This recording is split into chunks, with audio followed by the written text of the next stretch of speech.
puji Tuhan, teman-teman muda. Mari kita memulai persekutuan ini di dalam doa. Tuhan kami yang kami kasihi, terima kasih pada kesempatan ini Engkau mengumpulkan kami bersama-sama untuk satu tujuan, yaitu datang kepada firman-Mu. Berkatilah perkataan-Mu Tuhan, supaya selepas kami mendengarkan firman-Mu ini, firman ini tertanam dalam hati kami dan bisa mengubah hidup kami. Tuhan, kami siap untuk perkataan-Mu, di dalam nama-Mu, Tuhan Yesus Kristus kami berdoa. Amin. Baik, puji Tuhan, sangat sukacita bisa membahas satu persekutuan mengenai tokoh-tokoh Alkitab, di mana ini adalah satu tokoh di dalam kitab Kejadian.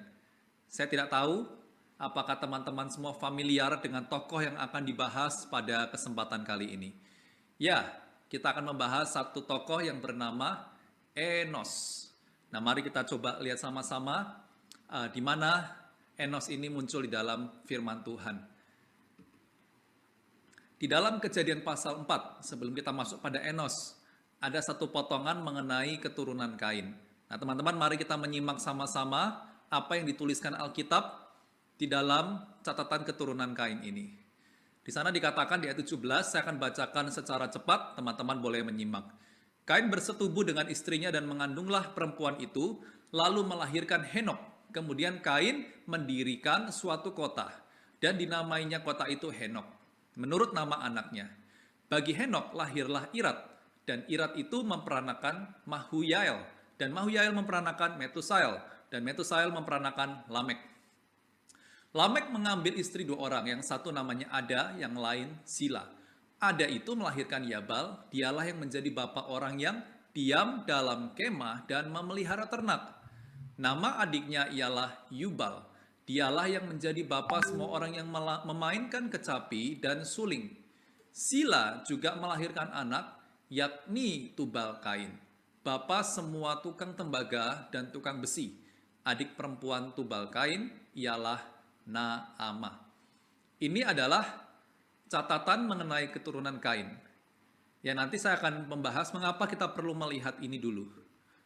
Nah, berikutnya di pasal yang sama, di pasal 4 ayat 25 dan 26, kita melihat catatan yang lain, yaitu keturunan Adam sampai Enos, yang nanti akan kita bahas.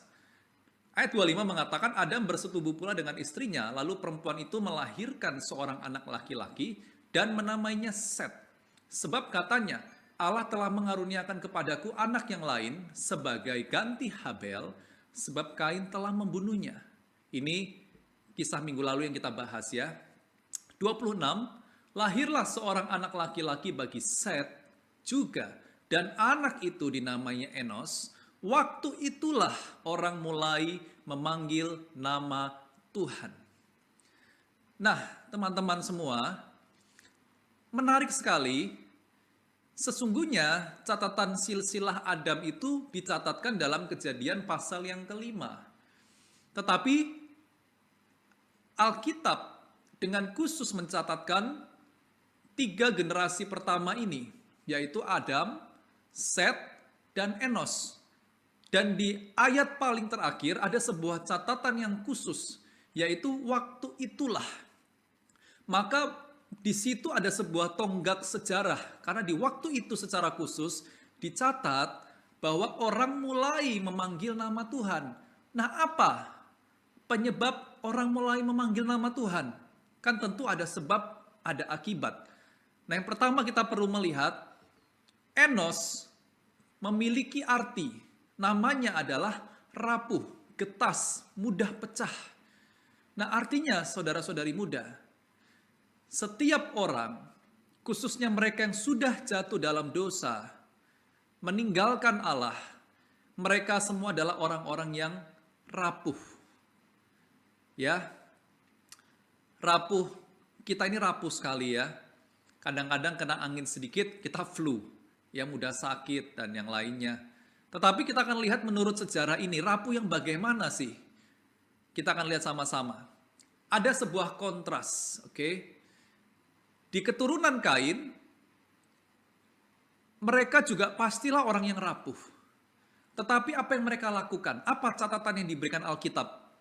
catatan Alkitab menunjukkan keturunan Kain, mulai dari Kain sendiri, mulai mendirikan kota, lalu berhuni di kemah, beternak, punya alat-alat musik kecapi dan yang lainnya. Lalu ada ahli-ahli besi. Untuk apa? Untuk persenjataan. Jadi artinya, Kain di dalam kelemahannya, keturunannya memilih untuk melakukan sesuatu, untuk menutupi kelemahan yang dimilikinya, untuk berusaha menambal kerapuhan yang mereka punya. Ya kan? Apa itu kota? Kota itu adalah untuk melindungi mereka. Betul kan? Kita tinggal dalam kota, khususnya kalau apalagi mereka mungkin waktu itu tinggal di padang belantara, kota itu adalah perlindungan. Lalu ada apa? Kemah, ternak, ini adalah pekerjaan, profesi. Lalu mereka juga rapuh di dalam jiwa. Mereka perlu hiburan, alat musik.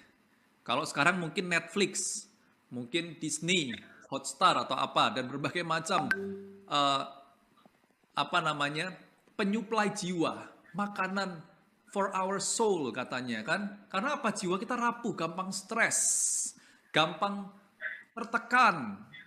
Lalu apa? Persenjataan itu adalah perlindungan yang terkuat dari musuh atau dari hal-hal yang mengancam. Tetapi berbeda sekali, kontras sekali dengan keturunannya Adam. Di mana Adam sebagai keturunan pertama, lalu Set keturunan kedua, dan Enos generasi ketiga umat manusia. Di sana Set memberi nama Enos, artinya Set pun menyadari begitu rapuhnya hidup manusia ini. Karena itu, mulai dari Enos, ada sebuah catatan sejarah yang kita tadi baca. Pada waktu itulah, orang mulai memanggil nama Tuhan. Teman-teman coba dipikirkan, kenapa kok tidak dicatatkan Set melakukan hal-hal yang sama dengan generasi Kain? Karena Set dan khususnya Enos tidak melakukan membangun kota, main musik, nonton YouTube, ya kan? Mungkin kalau sekarang ditulis Alkitab akan dicatatkan begitu. Tetapi kenapa nggak ditulis itu? Yang dicatat adalah mulai waktu itu orang-orang memanggil nama Tuhan. Artinya di dalam nama Tuhan ada berkat, ada satu yang menopang kekuatan yang didapatkan. Tuhan adalah kota mereka. Tuhan adalah penghiburan mereka. Tuhan adalah juga apa? Senjata mereka. Keamanan mereka. Wah, luar biasa. Jadi di dalam menyeru nama Tuhan ada sebuah kontras wahyu yang besar yang kita boleh dapatkan waktu ini, yaitu menyeru nama Tuhan membawa kita mengalami Tuhan. Jadi itu adalah dari kisah keturunan Kain dan Adam, khususnya kita membahas mengenai Enos sebagai kaum beriman atau umat Allah yang memanggil nama Tuhan. Seorang yang rapuh, dia sadar dia tidak bisa, tetapi dia tahu Allah bisa. Nanti kita akan bahas lebih jauh. Karena itu kita akan lihat, Alkitab mencatat pada waktu itu orang mulai memanggil. Nah, maka kita melihat seluruh Alkitab, catatan firman Tuhan, mencatatkan nama-nama besar yang kita familiar, Abraham, Ishak, seterusnya. Bahkan di perjanjian baru, kita lihat di Kisah Rasul 2 ayat 21. Di sana dikatakan, Petrus berkhotbah, barang siapa yang berseru kepada nama Tuhan akan diselamatkan. Lalu Kisah Rasul 22 ayat 16b, di sana dicatatkan, bangunlah, berilah dirimu dibaptis, dan dosa-dosamu disucikan sambil berseru kepada Tuhan. 1 Korintus 1 ayat 2, ketika Paulus menuliskan surat kepada jemaat di Korintus. Saya akan langsung membaca di catatan terakhir. Paulus secara spesifik juga menuliskan yang berseru kepada nama Tuhan kita, Yesus Kristus. Ya kan? semua orang di segala tempat yang berseru. Maka para rasul menegaskan dan melanjutkan satu praktek yang penting yang dimulai dari Enos, yaitu mereka berseru, mereka memanggil nama Tuhan. Karena itu, waktu itu, ini menjadi sebuah ciri khas. Ya, memanggil nama Tuhan itu menjadi satu ciri-ciri yang sangat mencolok, sangat kelihatan. Makanya di kisah Rasul 9 ayat 14, sangat menarik sekali. Paulus ketika mau menangkap orang-orang Kristen pada waktu itu, tentu orang waktu itu tidak punya salib, ya kan? Juga tidak ada kaos-kaos I am Christian. Tapi bagaimana Paulus bisa ketemu orang-orang pengikut Kristus? Di sana dicatatkan, ia datang kemari. Ini Paulus datang dengan kuasa penuh dari imam-imam kepada kepala, harusnya ya, untuk menangkap semua orang yang memanggil namamu. Jadi pada waktu itu Paulus lebih memasang telinga, ya. Lalu ada di sana tiba-tiba ada suara, Tuhan Yesus. Wah, langsung dia cepat-cepat tangkap. Tiba-tiba di sana ada suara di rumah itu. Oh, Tuhan Yesus. Paulus tahu. Ini pengikut Kristus. Yesus Kristus, orang sesat ini. Ditangkap, lalu mau dibunuh. Nah, teman-teman semua, maka kita dapat menyimpulkan bahwa praktek memanggil nama Tuhan Yesus itu alkitabiah. Ini sangat sesuai dengan firman Tuhan. Nah, setelah sejarah ini maka kita akan melihat tujuannya apa sih kita manggil-manggil nama Tuhan. Ya, ada orang berkata, kita nggak boleh Kak manggil-manggil nama Tuhan karena hukum Taurat mengatakan jangan menyebut nama Tuhan dengan sembarangan. Ya, itu betul kalau menyebutnya sembarangan. Tetapi kita punya tujuan, kita punya makna, kita punya arti di dalam pemanggilan nama itu. Ya, yang kita lihat dari firman Tuhan saja supaya kita tidak mengira-ngira. Roma 10 ayat 13. Di sana dikatakan, barang siapa yang berseru kepada nama Tuhan akan diselamatkan. Amin. Akan apa? Diselamatkan. Mazmur 116 ayat 13. Aku akan mengangkat piala keselamatan dan akan menyerukan nama Tuhan. Saudara-saudari, kita menyeru, memanggil adalah untuk diselamatkan. Kalau kita dulu adalah orang tidak percaya, maka kita tahu dari mana seseorang itu menjadi percaya. Salah satu tandanya adalah dia memanggil nama Tuhan. Waktu orang itu berkata, Tuhan Yesus, Tuhan Yesus, maka kita tahu orang ini diselamatkan. Karena apa? Dia memanggil nama Tuhan. Ini bukan latah seperti orang-orang barat ya, yang tersandung Jesus. Bukan itu. Ini memanggil dengan tujuan. Untuk apa? Dia tahu dia mau diselamatkan. Dan dia tahu Yesus bisa menyelamatkannya. Amin. Tapi hari ini kita akan berkata, Kak, kan aku sudah diselamatkan. Aku sudah percaya, aku sudah dibaptis. Lalu nggak perlu lagi dong memanggil nama Tuhan. Bukan demikian. Diselamatkan ini adalah bahkan keselamatan yang setiap hari. Apakah Anda yakin Anda sudah diselamatkan sepenuhnya? Apa Anda yakin Anda sudah diselamatkan kadang-kadang dari apa? Dari emosi, ya kan? Dari pikiran yang aneh-aneh, pikiran-pikiran yang negatif, sifat-sifat buruk kalian, dosa-dosa. Kita perlu diselamatkan. Melalui apa? Memanggil nama Tuhan. Nanti kita akan lihat sama-sama ya. Oke, saya mungkin bersaksi, bukan kesaksian saya, tapi saya pernah mendengar seseorang yang cukup tua. Waktu itu, dia baru tahu bahwa orang Kristen perlu berseru nama Tuhan. Tidak lama setelah dia tahu, di depan rumahnya anaknya diserempet motor. Dan dia bilang dia adalah tipe orang yang temperamental. Jadi waktu dia kaget lihat cucunya keserempet motor, anehnya itu pas di sebelahnya ada golok. Itu dia bersaksi di depan saya. Tapi dia ingat tiba-tiba, kemarin ada firman katanya harus memanggil nama Tuhan. Jadi dia cabut golok dari sarungnya. Dia sudah angkat, dia bilang, Tuhan Yesus. Waktu dia mau ini, tiba-tiba apa? Diselamatkan. Dia masukkan lagi golok itu, dia angkat cucunya, dia datangin mas-masnya yang menyerempet, dia bilang, gak apa-apa, Tuhan memberkati. Anak cucu saya sehat-sehat, cuma luka sedikit. Luar biasa. Keselamatan dari apa? Temperamental. Itu kalau dia lupa manggil nama Tuhan, itu mungkin sudah ketebas yang nyerempet anaknya itu. Tapi dia diselamatkan. Nah, bagaimana? Teman-teman, banyak kan hal-hal yang masih perlu diselamatkan setiap hari? Ya bahkan dari kemalasan kita.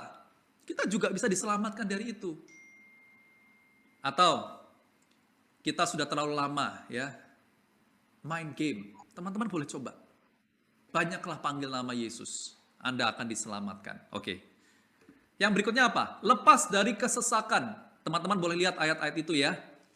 Mazmur 18, 50, 86, dan mungkin ada ayat-ayat lain yang saya tidak cantumkan. Di sana dikatakan, di dalam kesesakan, aku berseru kepada Tuhan. Teman-teman kita ini di kondisi yang spesial ya. Pandemi. Dulu katanya kampus libur 2 minggu. Tapi ini sudah libur setahun. Ya kan, saya bertemu dengan anak-anak SMA, generasi yang kemarin, generasi corona, ya kan. Mereka masuk kuliah di tengah pandemi. Sampai sekarang belum pernah menginjak kampus. Jadi belum pernah jadi anak kampus. Kenapa? Karena di rumah kuliahnya kan. Mereka bilang juga stres, banyak nggak ngerti, sesak, di rumah terus. Beberapa akhirnya nekat keluar. Kenapa? Mengalami kesesakan. Belum orang tuanya yang juga mengalami kesulitan. Kita ada di zaman, di waktu yang tidak mudah. Banyak orang mengalami kesesakan. Melihat, mendengar informasi, berita-berita yang berat. Mengalami kesesakan. Rasanya, ini apa yang sedang terjadi sini? Kok begini ya? Kita nggak ada yang menyangka, bukan? Kita akan hidup di masa seperti ini. Belum jika ada masalah bertubi-tubi datang. Ya. Tapi pemazmur tahu kuncinya. Ketika dia di dalam kesesakan, dia nggak buka Google. Dia bukan cari orang pintar. Dia bukan curhat. Dia juga bukan karena sesak, udah deh aku nonton film aja deh. Tapi waktu dia sesak, dia berseru kepada Tuhan. Karena apa? Dia tahu Tuhan, di ayat pasal 50 apa? Aku akan meluputkan engkau. Dan melalui itu engkau akan memuliakan aku. Teman-teman, Tuhan akan meluputkan kita dari kesesakan.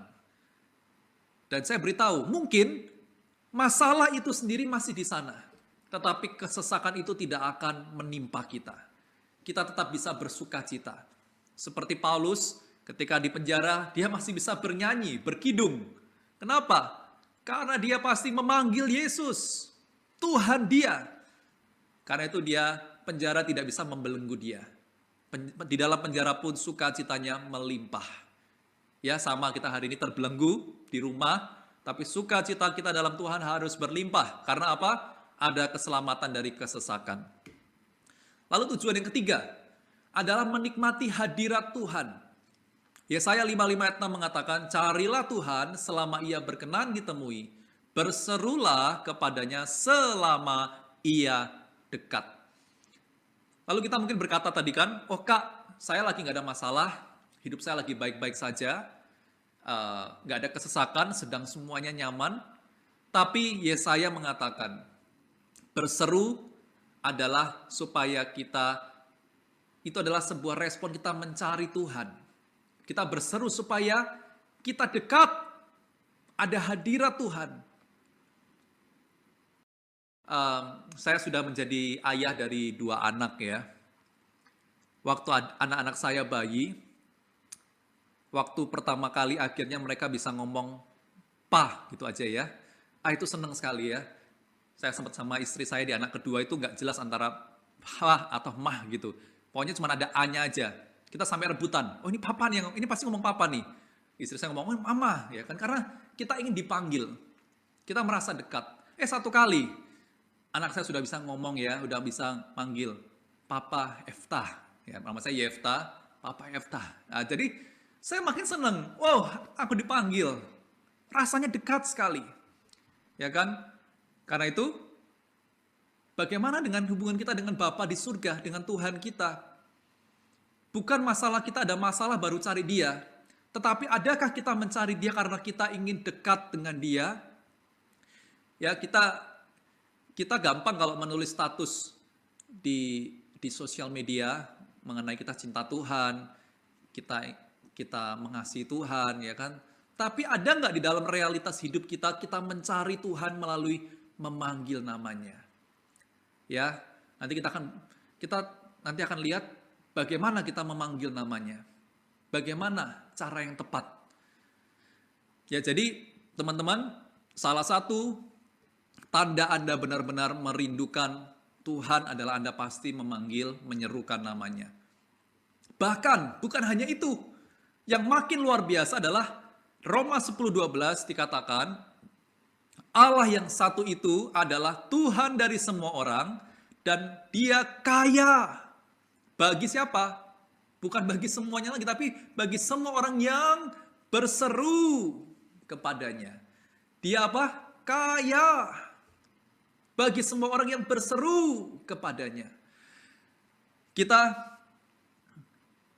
terkadang pernah nggak, teman-teman muda ya, tiba-tiba kita merasakan sesuatu, nggak ada hujan, nggak ada angin, kita bisa merasa seperti kosong.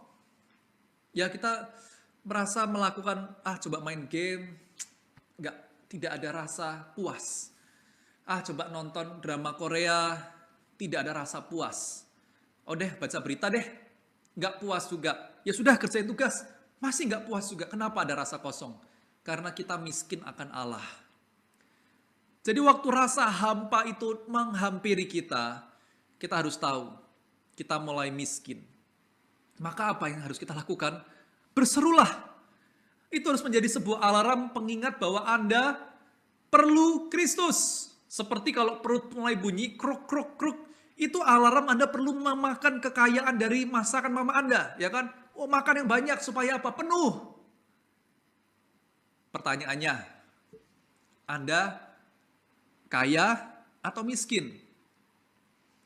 Tadi kosong, hampa, rasanya hidup kok nggak ada maknanya. Apalagi tadi saya katakan, sampai sekarang muncul istilah-istilah semua itu negatif ya. Antara galau, insecure, kaum rebahan, itu nggak ada yang positif. Kenapa? Kekurangan Allah. Malah bangga jadi kaum rebahan ya. Kekurangan Allah. Apalagi yang miskin. Kita bisa menjadi orang yang miskin pengampunan. Karena apa? Kita kekurangan Allah. Allah adalah sang pengampun. Dia masih bisa mendoakan mereka yang melakukan kejahatan, perbuatan tidak adil. Tetapi kita setelah 10 tahun pun itu perbuatan teman kita di zaman SD pun kita masih ingat dan berkata, gue gak bisa lupain perbuatan lu. Kenapa? Miskin pengampunan. Ya kan, kita sudah merasa kita ini orang yang paling benar. Dia yang paling salah. Akhirnya apa? Kita tidak bisa mengampuni. Ada kepahitan. Itu apa? Kekurangan kekayaan Allah. Kita juga miskin kasih. Kita pilih-pilih kasih. Kita miskin terang. Kita tidak ada arahan. Kita bingung. Kita gelap. Tahu deh gelap ya kan. Lu mau kemana abis ini? Tahu deh gelap. Lu mau ngapain sih? Tahu gelap. Kita kayak nggak ngerti apa-apa. Bingung. Tidak ada yang memimpin. Kenapa? Karena kita kekurangan terang Allah. Karena Alkitab mengatakan Allah adalah terang. Dan di mana ada terang tidak mungkin ada kegelapan. Tapi kenapa kita merasa gelap? Karena kita tidak berseru nama Tuhan Yesus kita. Amin, saudara-saudari muda. Ini harus menjadi dorongan ya. Kalau mau diselamatkan dari kesesakan, mau dekat dengan Allah, mau kaya akan segala sifat-sifat Allah, maka kita perlu berseru nama Tuhan kita. Nah, sekarang yang terakhir adalah bagaimana kita menerapkan uh, firman Tuhan ini. Yang pertama, hati. Ya, kita memanggil nama Tuhan perlu hati murni. Banyak orang mencari-cari Tuhan, panggil-panggil Tuhan itu karena ada banyak motivasi. Kita perlu hati murni. Apa? Tuhan, aku hanya ingin Engkau Tuhan. Tuhan Yesus, aku hanya ingin hadir-Mu. Aku ingin dekat. Aku nggak mau yang lain Tuhan. Aku mau Engkau ada bersamaku. Hati yang murni. Artinya hati yang menginginkan pribadi Tuhan itu sendiri. Ya, berseru kepada Tuhan dengan hati yang murni. Tapi ayat ini 2 Timotius 2 ayat 22 tidak hanya demikian, dia juga memberikan sebuah catatan bahwa berseru nama Tuhan juga adalah bersama-sama. Teman-teman, Anda mau makin rohani, caranya adalah mengejar. Ayat ini berkata begitu. Tapi mengejar adalah bersama-sama. Harus punya komunitas yang bersama-sama memanggil nama Tuhan. Yang kesukaannya adalah nama Yesus. Ya, favoritnya, ya ini saya meminjam istilah itu ya. Favoritnya yang disukai, yang dibicarakan, yang diserukan adalah nama Tuhan. Bukan pemain e-sport, artis Korea. Tiap kali ketemu apa? Lu tahu gak ini ganteng banget? Wah, itu cakep banget. Nama-nama yang lain, sesama manusia kita sebutkan. Tetapi nama Yesus tidak kita serukan bersama-sama. Ya, kita perlu menemukan ini. Dan semoga Tuhan menemukan sekelompok orang di tengah-tengah kita. Melalui persekutuan Kefas ini Tuhan mendapatkan sekelompok orang muda bersama-sama memanggil nama Tuhan. Amin, teman-teman semua. Amin ya. Harus ada satu kelompok yang memanggil nama Tuhan. Itu harus kita doakan dan kita rindukan. Yang kedua, karena berseru adalah akar kata dari berseru di dalam perjanjian lama dan perjanjian baru adalah memanggil, menjerit, menyerukan, memanggil nama seseorang. Itu adalah akar katanya. Dan itu memiliki arti adalah suara yang dikeluarkan dengan lantang untuk memanggil. Maka waktu kita mau berseru nama Tuhan, kita perlu mengeluarkan suara kita. Tentu ada doa-doa yang cukup di dalam hati, ya. Tetapi ada satu doa, ada satu praktek yang perlu suara kita keluarkan. Saya tahu ada orang kadang-kadang bilang, oh Tuhan kan mendengarkan apa yang dalam hati kita. Tapi terkadang orang itu adalah orang yang tidak berani memanggil nama Tuhan. Teman-teman praktekkan. Waktu Anda mungkin satu kali disuruh belanja ke supermarket, di tengah perjalanan, entah naik motor, mobil, atau apapun, panggillah Tuhan Anda. Ya, oh Tuhan Yesus. Tuhan Yesus. Kalau Anda tadi mau keluar, mari Tuhan, pergilah bersamaku. Aku mau nikmati hadir-Mu. Teman-teman, satu kali saya dulu pernah bekerja ya. Saya dari kantor dari tempat tinggal saya ke kantor tuh hampir 40 menit. Saya pernah benar-benar bersyukur pada waktu itu memanggil nama Tuhan. Dari saya rasanya senyum sampai saya menangis. Karena Tuhan dekat sekali. Untung saya pakai helm, ada kaca lalu ada visornya di dalam ya. Jadi waktu saya nangis itu nggak ada yang lihat. Tapi benar-benar Tuhan tuh dekat sekali. Itu real. Ya saudara-saudari, keluarkan suara. Belajarlah, entah di dapur, di kamar mandi, di kamar. Panggil nama Tuhan. Buka mulutmu lebar-lebar. Supaya Tuhan bisa membuatnya penuh. Ya. Nah, yang saya mau juga ingatkan adalah Zefanya 3 ayat 9. Tetapi sesudah itu aku akan memberikan bibir lain kepada bangsa-bangsa, yakni bibir yang bersih, supaya sekaliannya mereka memanggil nama Tuhan, beribadah kepadanya dengan bahu-membahu. Oke, poin saya adalah Tuhan menginginkan ada bangsa, sekelompok orang yang memanggil nama Tuhan dengan bibir yang bersih. Nah, di aspek ini Di dalam kasih saya mau mengingatkan teman-teman muda, jangan anggap remeh setiap perkataan yang keluar dari mulutmu. Saya tahu sekelompok orang muda, walaupun dia juga cinta Tuhan, bukan bohongan, cinta Tuhan. Tetapi kadang-kadang begitu di dalam kamar dia main game, itu kata-kata makian, kata-kata kasar, itu keluar dari mulut yang sama. Ketika berhimpun dia memanggil nama Tuhan, tetapi di kamar dia mengeluarkan kata-kata yang berbeda. Apa itu? Bibir yang tidak bersih. Teman-teman hati-hati, ini organ ini hanya satu, maka ini hanya bisa keluar dari tempat yang sama, baik itu kata-kata yang kotor, kasar, ataupun kata-kata yang penuh berkat, dan khususnya nama Tuhan kita juga diserukan melalui mulut ini, bibir ini. Maka teman-teman jangan biasakan dengan gaya bicara anak zaman ini, ya, yang memplesetkan beberapa istilah lalu dianggap itu ini bukan kata kasar, ini kata gaul. Teman-teman nggak perlu jadi gaul. Kuduskanlah mulutmu bagi nama Tuhan Yesus. Satu kali bagaimana kalau kita bertemu dengan Tuhan, pelayanan kita bagus, kita baca Alkitab, tapi satu ini bermasalah. Dan Tuhan tanyakan, kamu sering buka mulutmu untuk hal-hal yang tidak kudus. Juga kita harus menghindari ya, dari mulut yang sama ini kadang-kadang sulit membicarakan hal-hal yang rohani, firman Tuhan. Ini susah sekali terbuka untuk memanggil nama Tuhan.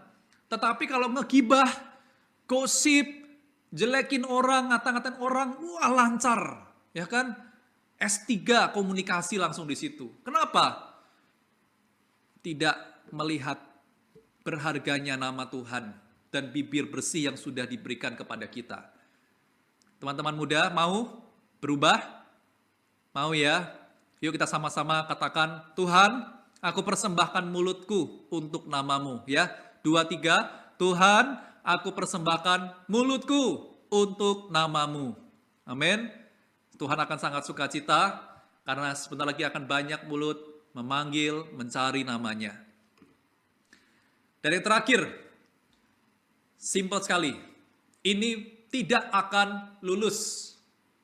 Praktek memanggil nama Tuhan adalah seumur hidup kita. Ya, Anda mau belajar, panggillah nama Tuhan. Karena apa? Mazmur berkata, aku telah berseru kepadamu ya Tuhan sepanjang hariku. Bahkan Mazmur 116 2b mengatakan, maka seumur hidupku aku akan berseru kepadanya.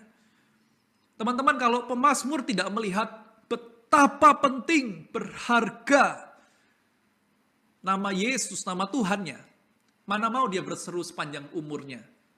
Kita makan sepanjang umur karena apa? Itu krusial, itu penting sekali, gak makan ya mati. Tapi pemazmur mengatakan sepanjang hari dan sepanjang hidupku, aku akan memanggil nama Tuhan. Teman-teman, sekali lagi ini jangan berhenti menjadi sebuah pengetahuan. Enos sudah memulai sebagai seorang yang rapuh. Dia mulai memanggil nama Tuhan.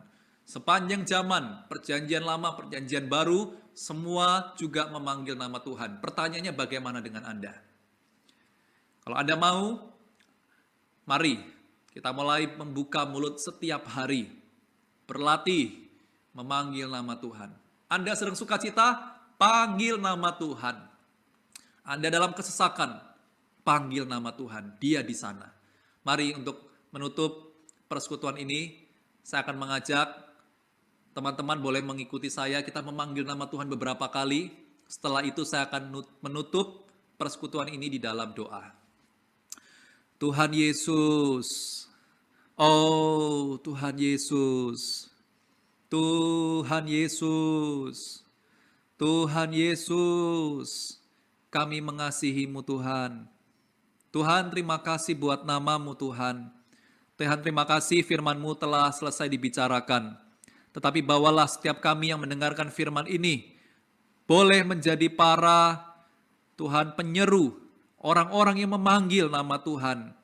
Tuhan, berikan kami satu kesukaan akan nama ini Tuhan. Berikan kami Tuhan rasa penghargaan, untuk memanggil nama ini sepanjang hari, bahkan seumur hidup kami. Supaya nama ini menyelamatkan kami dari segala sesuatu, Tuhan, dan mendatangkan kekayaan Allah di dalam kami.